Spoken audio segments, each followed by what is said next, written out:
ایک صاحب کے لاہور میں کوئی نوکری کا اس کا مسئلہ تھا، پہلے کی بات ہے، دیکھا جو بابا بیٹھا ہے سفید ریش آفیسر، انہوں نے کہا چلو رشوت سے تو بچ گئے ہم۔ جب بات ہوئی، دوسرے تو انڈائریکٹ مانگتے تھے نا، انہوں نے ڈائریکٹ فرما دیا 1 لاکھ دو گے پھر کام بنے گا۔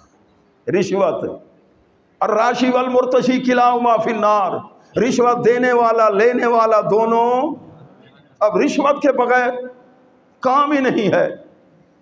جدھر بھی دیکھیں، جس شعبے میں دیکھیں، وہاں 2 نمبر سے لے کر کتنے نمبر تک کہاں کہاں پہنچ گئے، اور ہیں پکے سچے عاشق رسول۔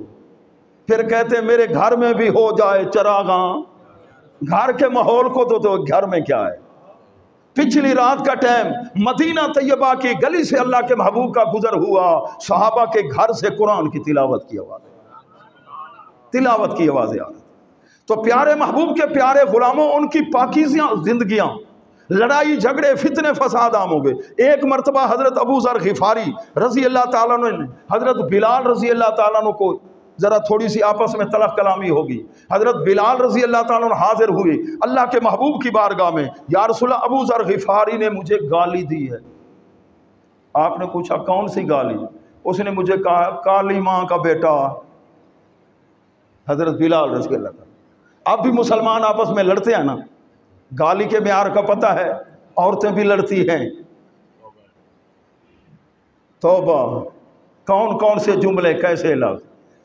انہوں نے کیا کہا تھا؟ کالی ماں دے پوترا، کالی ماں کے بیٹے۔ تو حضور علیہ السلام کے لاڈلے تھے نا حضرت بلال رضی اللہ تعالیٰ، دل دکھ گیا۔ تو حضور علیہ السلام کو یہ شکایت لگا کے چلے گئے، تو آپ نے بلوایا حضرت ابو ذر غفاری رضی اللہ تعالیٰ، اور آپ نے ان کو ڈانٹ دیا، ناراض ہوئے، فرمایا ابھی جاہلانہ خیالات یہ تمہارے ذہن سے نہیں نکلے؟ میرے بلال کو تم نے ایسے کہہ دیا کالی ماں کا بیٹا۔ اب جی وہ روتے ہوئے وہاں سے چلے، سیدھے آئے، حضرت بلال رضی اللہ تعالیٰ کو دروازہ کھٹکھٹایا، آپ تشریف لائے، روتے ہوئے آپ نے اپنا رخسار ایسے زمین پہ رکھ دیا، اے نبی کے غلام، تجھے تیرے پیدا کرنے والے کی قسم ہے، جب اس میرے رخسار پر جب تک تو اپنا پاؤں نہیں رکھے گا، مجھے معاف نہیں کرے گا، میں اپنا رخسار زمین سے نہیں اٹھاؤں گا۔ میں نے یہ جملہ بول دیا، تجھے دکھ ہوا، اللہ کے محبوب ناراض ہو گئے۔ کیسی پیاریاں زندگیاں تھیں، پیاری زندگی، کیسے ان لوگوں کے اندر عمل تھا، اور کیسے سخی لوگ تھے۔ سخی اللہ کا پیارا ہے یا نہیں؟ پیارا۔ حضرت ابو الدہداء صحابی رسول ہیں، اللہ کے محبوب صلی اللہ علیہ وسلم تشریف فرما ہے، حاضر ہو، یا رسول اللہ مجھے پتا چلا ہے قرآن کی آیت آپ پہ نازل ہوئی ہے، وَمَن يُقْرِضِ اللَّهَ قَرْضًا، جن اللہ کو قرض حسنہ دے اللہ اسے زیادہ دیتا ہے۔ یا رسول اللہ میرے 2 باغ ہیں، یہ آیت میں نے سنی ہے تو فوراً حاضر ہو گیا ہوں، دونوں باغ آپ قبول فرما لیں دین کے لیے۔ فرمایا ایسا کرو، ایک باغ اپنے بچوں کے لیے بھی رکھ لو۔ یا رسول اللہ پھر میری گزارش ہے بڑا باغ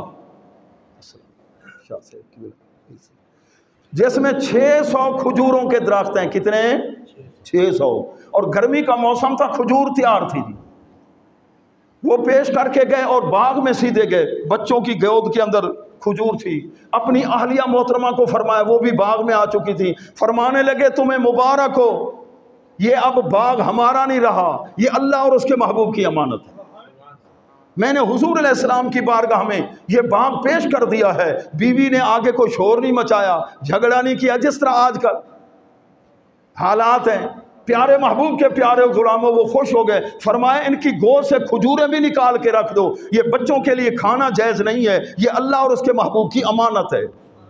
دین کی راہ پہ خرچ کرنے والے حضرت عبد الرحمن بن عوف رضی اللہ تعالیٰ عنہ کو اللہ کے محبوب نے فرمایا تو ہے مالدار، میں دیکھ رہا ہوں تو جنت میں آخر میں جا رہا ہے، میرا حکم ہے سخاوت کرتے رہنا، تجھے اللہ نے بڑا مال دیا ہے، سخاوت، سخی اللہ کا حبیب ہوتا ہے، جنت کے قریب ہوتا ہے، جہنم سے دور ہوتا ہے، اور جو بخیل ہوتا ہے وہ اللہ سے بھی دور ہوتا ہے، جنت سے بھی دور ہوتا ہے۔ پیارے محبوب کے پیارے غلاموں، حضرت عبد الرحمن بن عوف نے پھر کیسی سخاوت کی؟